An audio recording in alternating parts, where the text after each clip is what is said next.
할렐루야. 예, 오늘 참 좋은 날입니다. 항상 하나님은 우리를 통하여 영광 받기를 원하십니다. 오늘 이 예배를 통하여 하나님은 영광 받고 계신 줄로 믿습니다. 하나님께는 영광이요 우리 모두에게는 하나님의 은혜와 은총이 충만히 깃들어져서 한 주간도 우리 일상에서부터 하나님의 나라를 침노하고 그 나라의 복을 누리며 또 영원한 생명에 잇대어 믿음의 길을 걸어가며 복된 삶을 살아가는 우리 모두가 되기를 주의 이름으로 축원합니다. 여성으로서 최초의 노벨 문학상을 받았던 스웨덴의 라겔 레퍼스가 쓴 진홍 가슴새라고 하는 동화가 있습니다. 이 진홍 가슴새라고 하는 이 새에 대한 이야기를 전하고 있는데요. 이 진홍 가슴새, 가슴에 아주 빨간 깃털이 깃들어져 있는 새의 이름이죠.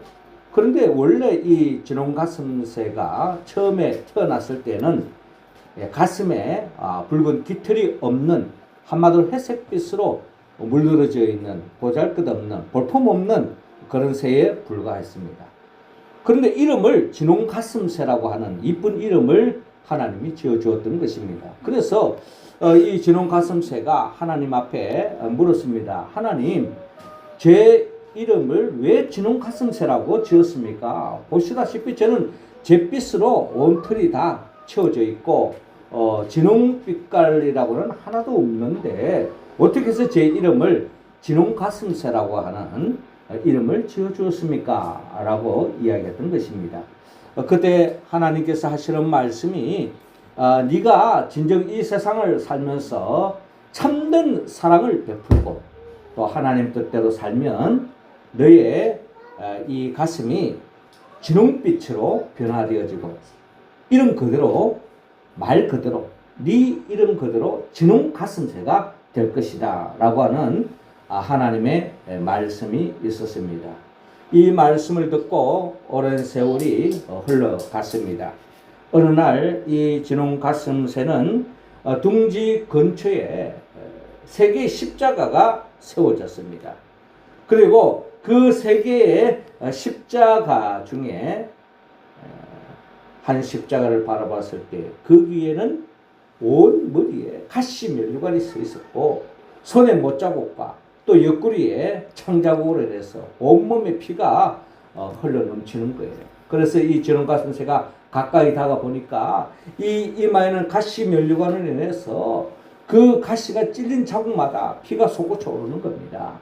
이를 보고 너무나도 가슴 아프고 너무나도 안 된 마음으로 이 이마에 박혀있는 이 가시를 뽑아주기 위해서 가시 하나하나를 다가가서 뽑아주는 겁니다. 그런데 더 이상 뽑지 않고 돌아왔습니다. 왜냐하면 그 사람이 죽었기 때문입니다. 그런데 이 진홍 가슴새는 결국 그 가시, 이마에 박힌 가시를 뽑다가 솟구치는 그 피로 인하여서 온몸에 피로 덧입혀 있었던 겁니다. 그런데 시간이 지나면서 온몸에 피 자국이 다 사라졌지만 유독 이 가슴에만 빨간 진홍색 이 색깔이 지워지지 않는 겁니다. 그리고 더 이상한 것은 이 진홍 가슴새 그 이후로 새끼를 낳았는데 새끼들도 다 가슴에 진홍빛으로 물들어져 있는 그런 모습을 보게 되었다는 그런 이야기가 진홍 가슴새의 이야기를 우리에게 들려주고 있는 것입니다. 우리는 이 이야기를 통해서 우리가 헤아릴 수 있는 것은 우리도 이미 교회를 통해서 또 성경을 통해서 우리는 하나님의 자녀라고 칭함을 받게 되었습니다. 그리고 성도라고 칭함을 받게 되었습니다. 하나님의 자녀로, 하나님의 백성으로, 성도로 우리가 다 부름을 받았는데 그 이름에 걸맞는 우리의 모습으로 드러나기 위해서는 그 이름에 걸맞는 삶으로 우리가 이어질 때에 더없는 하늘의 축복을 받아서 우리는 더없이 부족함이 없는 삶의 길로 나아갈 줄로 믿습니다. 특별히 예수님의 제자들에게 주님께서 오늘 특별히 말씀하고 있는 말씀도 그런 맥락에서 하시는 말씀입니다. 제자들이 진정한 하나님이 기뻐하는 삶으로 나아갈 때에 하늘의 복을 받는다라는 겁니다. 지난주에는 우리가 주님이 기뻐하는 하나님 나라의 일꾼의 삶을 살다 보면 엄청난 핍박과 어려움과 역경이 다가올 수 있다라고 하는 주님의 말씀에 연이어서 그럼에도 불구하고 하나님의 뜻대로 살면 하나님이 예비해 놓으신 하늘의 복이 임한다라는 의미로서 오늘 주님께서 우리에게 말씀을 전하고 있는 것입니다. 구체적으로 우리는 하나님의 자녀로서 성도로서 우리는 어떠한 하나님이 기뻐하는 삶을 살 때에 하나님이 예비해 놓으신 그 하늘의 상급을 우리가 다 받아서 부족함이 없는 삶의 길로 나아갈 수 있을까요? 먼저 주님은 오늘 성경 본문 40절을 통하여서 제자들을 영접하라 라고 말씀하고 있습니다. 자, 우리 40절 말씀 우리 같이 한번 읽어봅시다. 시작. 너희를 영접하는 자는 나를 영접하는 것이요 나를 영접하는 자는 나를 보내신 이를 영접하는 것이니라. 아멘. 자, 오늘 주님께서 마태복음 10장 40절 통하여 말씀하시기를 너희를 영접하는 자는 나를 영접하는 것이요 나를 영접하는 자는 나를 보내신 이를 영접하는 것이니라 라고 말씀합니다. 이 말씀의 오늘 전체적인 맥락을 보다 더 우리가 쉽게 다가가기 위해서 이 영접이라고 하는 이 말을 대접이라는 이 말로 우리가 바꿔서 한번 읽어본다면 너희를 대접하는 자는 나를 대접하는 것이요 나를 대접하는 자는 결국 나를 보내신 하나님을 대접하는 것이다. 이제 이런 맥락으로 우리가 본문을 읽어본다면 더 쉽게 이해할 수 있을 것입니다. 우리가 잘 아는 말씀 중에 열왕기상 17장에 보면은 하나님의 종 엘리야가 나타납니다. 엘리야가 그 당시에 하나님의 신앙을 가지고 믿음의 길을 걸어가는 데 있어서 많은 장애물이 있습니다. 그 당시에 이단이라고 할 수 있는 어떻게 보면 악의 물이라고 할 수 있는 바알과 아사레아를 섬기는 제사장들이 결국 엘리야를 핍박하고 또 죽음의 공경으로 몰아가는 그런 어려움 속에서 도망다니는 신세로서 엘리야를 볼 수가 있는데 마침 그 땅에 하나님이 저주하셔서 기근이 계속 일어나서 너무나도 어려운 상황에 빠지게 됐습니다. 그 속에서 엘리야는 하나님께서 공개해 주신 까마귀를 통해서 공개함을 받고 또한 생명을 유지할 때였습니다. 하루는 하나님께서 이 엘리야에게 사보락 과부 집을 찾아가게 합니다. 그 집에 찾아갔는데 그 집 또한 과부집이니 평상시에 보통 사람 집도 다 가뭄 속에서 다 어려움을 겪고 있는데 이 사브락 과부 또한 너무나도 어려운 공경에 있었습니다. 어느 정도로 어려움이 있었느냐. 마침 한 움큼의 밀가루가 있었고 기름 한 방울이 있었던 거예요. 그걸 이제 마지막으로 반죽을 해서 떡을 만들어서 한 조각씩 아들하고 먹고 이제 우리의 삶은 이 땅에서 마지막 날이다. 이제 이런 생각을 가지고 있는 차에 이 엘리야가 이 사브락 과부집을 찾아와서 말하기를 물을 떠오라는 겁니다. 뭐 평상시에 뭐 집에 우리가 뭐 대접할 수 있는 게 제일 편한 게 뭐 여러 가지 무슨 뭐 음식을 장만하는 것도 아니고 냉수 한 그릇이야 뭐 우리가 쉽게 대접할 수 있겠지만 이 가뭄 때에서는 물 한 방울이라도 귀한 것입니다. 그런데 물 한 방울도 거의 없는 그런 지경에 이 엘리야가 물 한 다집을 가져오라 했을 때 그것은 단순히 그냥 쉽게 할 수 있는 이야기가 아닙니다. 그럼에도 불구하고 어떻게 보면은 사보락 가부는 마지막 한 모금에 남긴 그 물 한 대접을 엘리야에게 대접을 하는 것입니다. 엘리야가 그 물을 마시고 목을 축입니다. 그리고 또 하는 이야기가 내게 떡 한 덩이를 만들어 오너라, 가져오라고 또 이야기합니다. 하나님의 종의 이야기를 들었을 때에 이 사브락 가부가 성경에 의하면 조금 전에도 이야기했듯이 이제 한 움큼의 그 밀가루를 반죽을 해가지고 마지막으로 이거 먹고 이제 죽자 하는 그런 상황에 하나님의 종이 떡을 가져오라고 했을 때에 참 염치도 없지 무슨 우리 집에 와서 떡을 달라 하느냐 할 수도 있는 거 아니겠습니까? 그럼에도 불구하고 사브락 가부는 정성을 다해서 하나님을 섬기는 마음으로 하나님의 종 엘리야를 떡을 만들어서 대접을 했던 것입니다. 없는 가운데서 자기가 할 수 있는 최선의 것. 어떻게 보면 이 생에 마지막으로 먹을 그런 떡 한 조각을 하나님의 종 엘리야에게 대접을 했습니다. 그 결과는 어떻게 되느냐? 우리가 잘 알다시피 열왕기상 17장에 보면은 하나님께서 이 엘리야에게 마지막 떡 한 덩이를 대접하는 그 사브락 가부 집에 하나님이 축복하셔서 기근이 끝날 때까지 기름 한 방울 떨어지지 않아하고 또 양식이 떨어지지 않도록 밀가루가 떨어지지 않도록 하나님이 공급해 주셨다라고 하는 놀라운 이적, 하나님의 놀라운 축복의 역사가 이 가정에 임했던 것을 바라볼 수가 있습니다. 이 이야기는 결국 이 사브락 가부는 결국 하나님의 종 엘리야를 잘 섬김으로 인한 하나님의 축복으로 이어진 것을 바라볼 수가 있습니다. 하나님의 종이라 하면 직접 지금 오늘 본문을 통해서 주님이 하시는 말씀은 즉 너희를 영접하는 자가 나를 영접하는 것이다. 너희를 대접하는 자가 나를 대접하는 것이라고 했을 때에 여기서 너희는 결국 주님의 종, 제자들 이야기하고 있는 것입니다. 그렇다면 주님의 종 제자라고 하는 것은 결국 무슨 어떤 목회자들을 이야기하는 것이 아닙니다.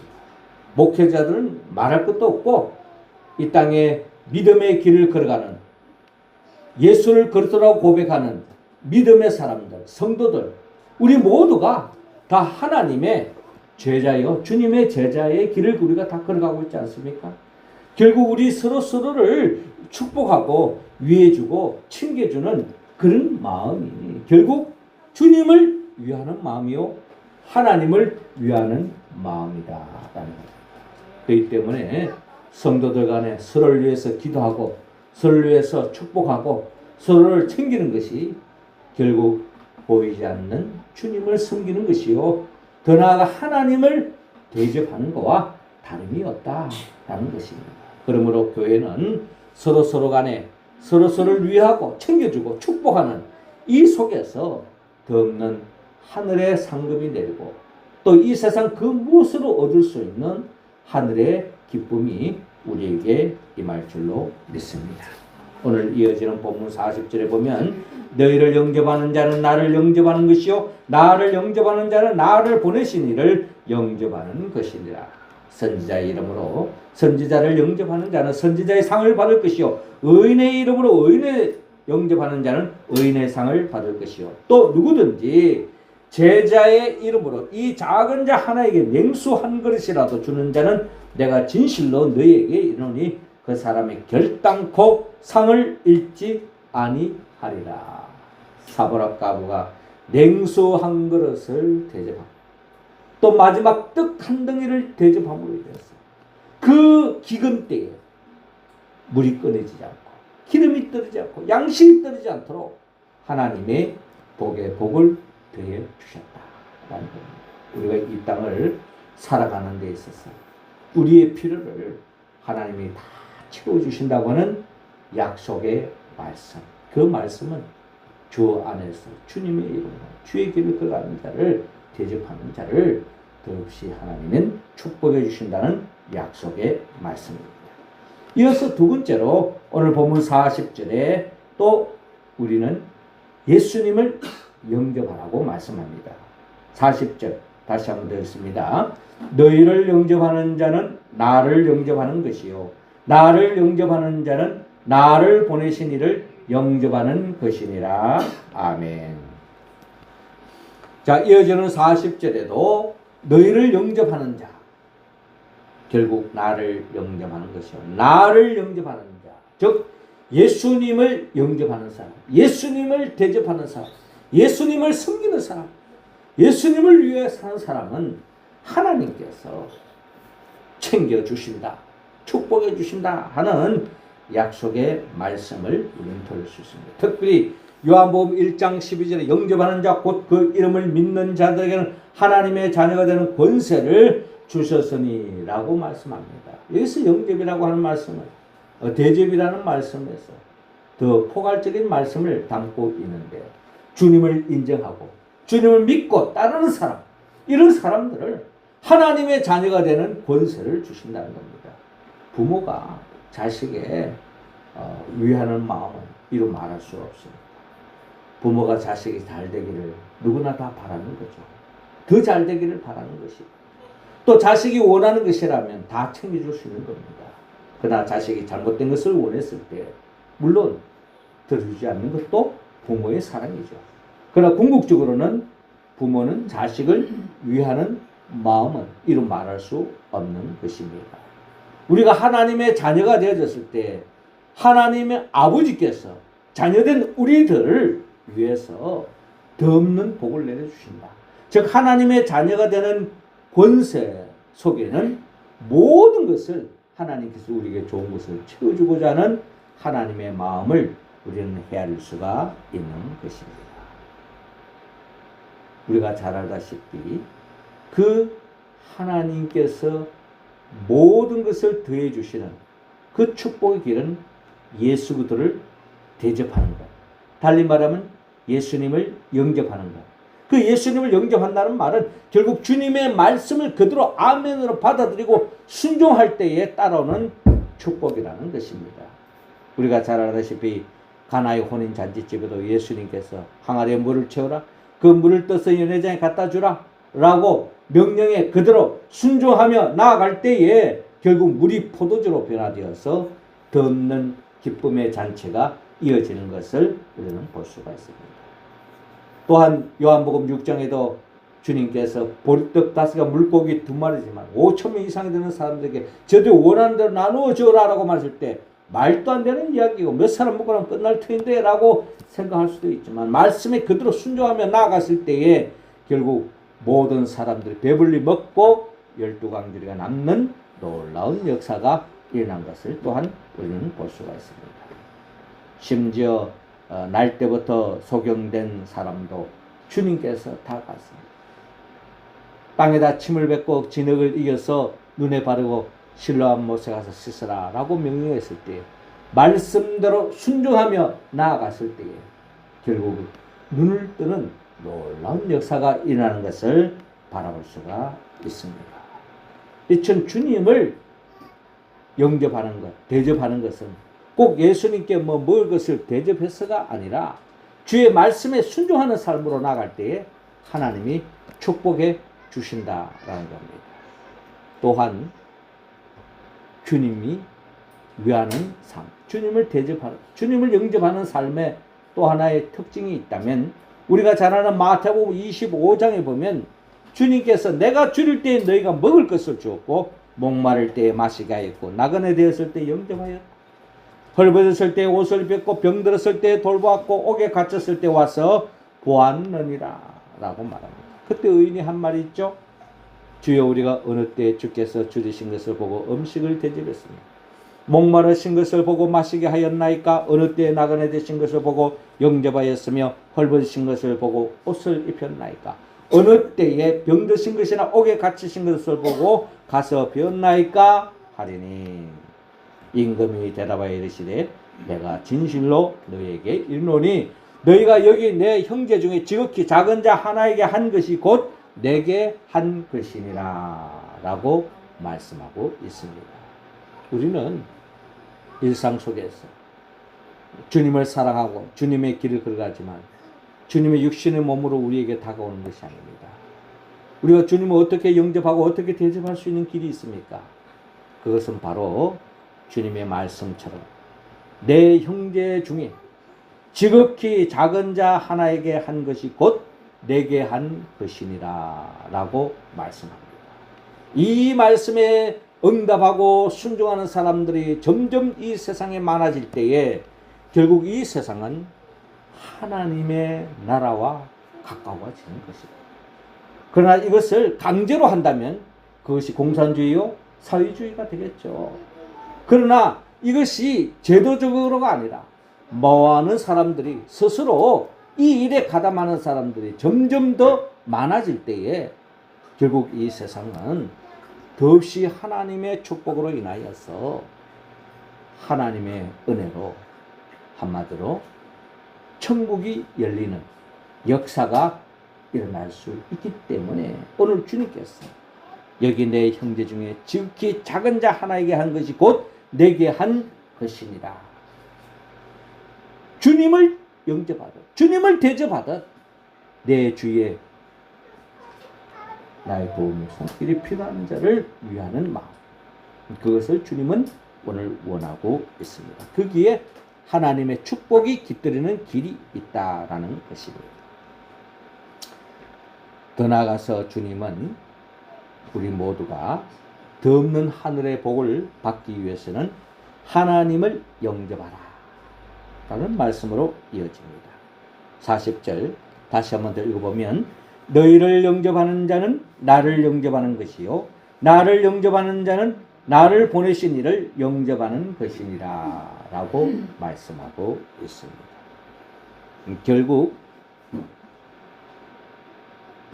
하나님의 일꾼을 대접하는 것, 결국 주님을 대접하는 것이요 주님을 대접하는 것, 주님의 이름으로 대접하는 것, 주님의 이름으로 지극히 작은 자를 섬기는 것, 이것이 바로 하나님을 영접하는 것이요 하나님을 대접하는 삶으로 이어진다는 것을 우리에게 말씀하고 있는 것입니다. 우리가 잘 아는 것처럼 하나님께서 창세기 18장에 보면은 이런 이야기가 나옵니다. 아브라함이 오랫동안 아브라함의 갈망이 뭐였습니까?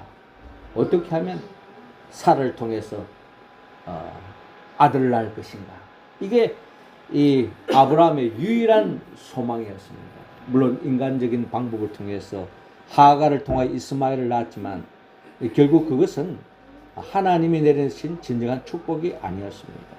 사라를 통해서 하나님께서 복을 주시는데 하늘의 별과 같이 바닷가의 모래알과 같은 복을 주신다고 했는데 어찌됐든 간에 그것은 너무나도 엄청난 축복이지만 일단은 애를 하나라도 더 낳아야 될 거 아닙니까? 그런데 애를 낳지 못하는 그런 상황에 놓여 있었을 때이지만 언제 사라를 통해서 애를 낳게 되느냐, 그 과정을 우리가 창세기 18장에 보면 이런 이야기가 나옵니다. 아브라함이 하루는 마므레 상수리 나무 밑에서 결국 주의 종들이 나타납니다. 그들을 나그네와 같은 그들을 아브라함은 정성을 다해서 섬깁니다. 이 대접을 받은 그들이 하나님의 종 천사들이었고 이 환대를 받은 천사들이 결국 아브라함에게 이야기합니다.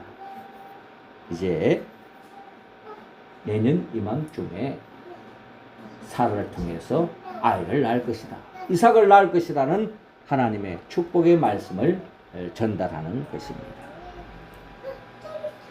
결과는 어떻게 됐습니까? 그 이후로 사라를 통해서 이삭을 낳는 놀라운 역사가 일어난 것입니다. 그렇게 오랫동안 낳고 싶었지만 낳지 못했을 때요. 그때 나이가 몇 살입니까? 사라의 나이가 90이었습니다. 예. 인간적으로 다 포기해야 할 때 아니겠습니까? 오직 했으면 이름을 이삭이라고 지었겠습니까? 이삭이 웃음이라는 뜻이에요. 웃음의 의미가 바로 여기서 나온 겁니다. 90세에 아이를 낳는다? 한마디로 웃기네 라는 뜻이에요. 웃음이 나오는 거예요. 무슨 이 나이 90에 아이를 낳는단 말이냐. 그럼에도 불구하고 하나님의 약속은 1.1획도 어김없이 이루어지는 겁니다. 웃을 수밖에 없는 거죠. 놀람 이전에 웃음이 나오는 거예요. 그러나 사라의 그 경수가 끊어진 닫힌 태에서 하나님의 놀라우신 은혜와 은총으로 결국 이삭을 낳는 놀라운 하나님의 축복이 임한 것을 볼 수가 있습니다. 이것이 결국 부지중에 천사를 섬기는 것이 결국 하나님을 섬기는 것과 다름이 없었다는 겁니다. 궁극적으로 아브라함이 진정한 하나님의 그 약속하신 복을 충만히 받은 때가 언제였습니까? 우리가 잘 아는 것처럼 창세기 22장에 보면 하나님께서 독자 이삭, 그렇게 낳은 아들 독자 이삭을 하나님이 지시한 땅에서 바치라고 하는 하나님의 명령이 떨어졌을 때에 여러분 아다시피 아브라함은 조금도 주저하지 않고 아낌없이 독자 이삭, 아니 자기 생명보다 더 소중한 독자 이삭이지만 하나님의 말씀에 그대로 순종하는 마음으로, 섬기는 마음으로, 영접하는 마음으로, 하나님을 위하는 마음으로 순종해 나아갔을 때에 그제서야 하나님께서 이 아브라함이 정말 나를 대접하는구나, 나를 대접해 주는구나, 나를 영접하는구나, 나를 정말 네가 나를 의지하는구나 했을 때에 하나님께서 예비하신 여호와 이레, 하나님이 예비해 주신 양을 잡게 하고 독자 이삭을 살기를 주시고 더 없는 하나님의 축복이 아브라함에게 임했던 것을 우리는 성경을 통해서 잘 알 수가 있습니다. 이처럼 우리 또한 주님을 위하는 삶으로 나아갈 때에 하나님께서 우리에게 더 없는 아브라함이 내려줬던 그 축복, 그 이상의 복으로 우리에게 다 챙겨 주실 줄로 믿습니다. 마치 진홍 가슴새가 하나님의 참 사랑을 이루었을 때 이른 그대로 가슴에 진홍빛 그 깃털을 가질 수 있던 것처럼 우리가 하나님의 자녀로서, 성도로서, 주의 백성으로서 그 거룩한 이름에 걸맞는 하나님의 축복을 담은 삶으로 나아갈 수 있는 유일한 길은 결국 주님의 말씀을 순종하는 것입니다. 제자를 영접하는 것이요, 예수님을 영접하는 것이요, 하나님을 영접하는 것이다, 대접하는 것이다. 이 말씀이 우리에게는 현실 속에서 명령으로 다가옵니다. 어떻게 보면 율법으로 다가옵니다. 이렇게 하라는 것입니다. 그런데 이 말씀대로 하면은 복을 받는다라고 하지만 현실적으로는 이 말씀이 받아들이기가 힘들 때가 우리는 많습니다. 우리가 잘 아는 것처럼 사부락 가부가 여러분 떡을 만들었을 때, 넉넉하고 여유 있을 때 여러분 떡 한 덩이 대접하는 거 뭐가 어렵습니까? 물이 그냥 흘러 넘치는데 그 물 한 거 그냥 뭐 떠서 갖다 주는 것? 물론 수고도 따르지만 그 정도에 할 수 있지 않아요? 그런데 가뭄 때에 냉수 한 그릇이 쉬운 이야기가 아니에요. 이제 마지막으로 먹고 이 떡 먹고 이제 죽을 것이라고 하는 그런 상황 속에서 대접하라? 쉬운 이야기가 아니잖아요. 우리는 하나님의 명령, 하나님의 말씀은 쉬운 이야기가 아닙니다. 다 율법으로 다가오고 너무 부담스러워요. 그러니 축복의 문은 열려져 있지만 그 축복의 문을 통과하기에는 너무나 어렵다는 겁니다. 그래서 우리는 성령의 도움을 받아야 한다는 겁니다. 모든 성경의 말씀은 다 좋은 말씀이죠. 다 우리를 위한 말씀이죠. 그러나 그 말씀이 아무리 좋은들 이 말씀을 우리가 삶으로 연결되지 않는다면 다 그냥 그림의 떡과 같다는 겁니다. 그럼 어떻게 우리가 이 말씀에 응답할 수 있느냐? 성령의 도움을 받아야 합니다. 성령은 예수 그리스도의 영입니다. 예수님이 누구입니까? 예수님은 말씀으로 천지 만물을 창조하신 분이에요. 우리를 위해서 더 없는 복을 주기 위해서 하나님의 나라를 여신 분입니다. 그러나 아담과 하와가 죄를 지음으로 말미암아 그 복을 차버리고 말았죠. 그럼에도 불구하고 주님은 그 복을 다시 되찾아 주기 위해서 우리의 죄를 대신 짊어지고 십자가에 못 박혀 죽었던 것입니다. 그리고 죽음의 권세를 깨뜨리고 부활하셔서 그리고 성천하셔서 지금도 하나님 보좌 우편에서 우리들에게 모든 죄를 사해주고 거듭난 삶 속에서 하나님의 말씀에 응답하는 길로 나아갈 수 있도록 도와주기 위하여 보혜사 성령을 보내주시는 겁니다. 우리가 기도할 때에 하나님께서 우리에게 그 성령을 물 붓듯이 부어주시고 불같이 임하셔서 더 없는 능력으로 역사해 주신다는 겁니다. 그래서 우리 교회가 뭘 때마다 스스로 기도하고 성령을 사모하고 성령의 도움을 입어서 믿음의 길을 걸어갈 때에 결국 천국을 침노하고 하나님의 나라가 열리고 그 하나님의 나라를 영원토록 누릴 수 있도록 하기 위해서 주님이 장차 재림하여 오신다고 약속하고 있는 것입니다. 그 주님의 영, 보혜사 성령의 도움을 받았어요. 오늘도 우리에게 말씀하시는 제자를 대접하고 예수님을 대접하고 영접합니다. 더 나아가 하나님을 대접하고 영접하는 심정으로 믿음의 길을 걸어갔어요. 더없이 하나님이 예비해 놓으신 그 복을 일상 속에서 충만히 누리며 살아가는 우리 모두가 되기를 주의 이름으로 축원합니다. 기도드리겠습니다.